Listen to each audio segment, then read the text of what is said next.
When it comes to the company and also the banking setup, how important is it actually for the payment processing? Because many times we see it, we have a lot of clients from Europe, or as you said, people living in Dubai, but they have their US LLC, they sell in the US, but maybe also in other countries. And I feel like sometimes it's a little bit confusing. And you already mentioned that cross-border payments are also a risk factor. How different is it to make a setup for a US citizen who just sells in the US and a non-US citizen, non-US resident who sells everywhere around the world?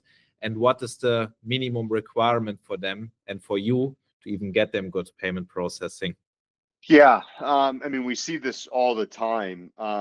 There's a lot of clients that operate in Dubai, obviously for the tax reasons. But we see a lot of these what we call pass-through entities, particularly in the US, for example.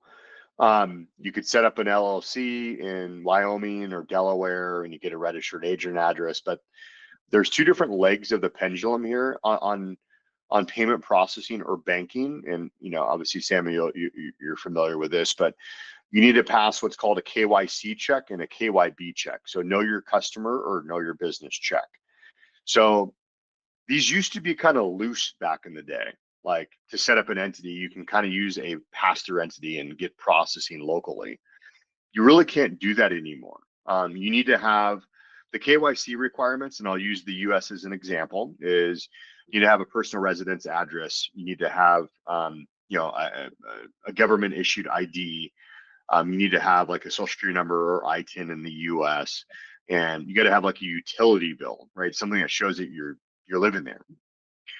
For the know your business, the biggest change is like, yes, you can register through Wyoming, you can have the registered agent address, is the physical address is like really a key.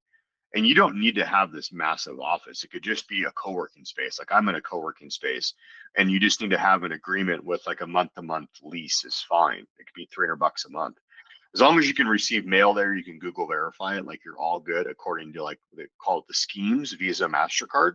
It complies with the scheme rules to be classified as a local entity. If you're missing one of those, you're kind of like you're on a tightrope here, right? You could get shut down or you could not. It's like sometimes I see people that missing one thing and it works fine. Then I see some that are missing one thing and it trips it up. So like you're relying on a computer now to like basically hold your fate, right? So if you're doing hundreds of thousands of dollars a month, let's not rely on a computer here. Let's like guarantee that we're good to go. So that's why I kind of talk sense in a lot of these guys. It's like, do you want to try to take this risk or do you want to comply, right? And that kind of goes for every region. Like there are certain requirements in each region.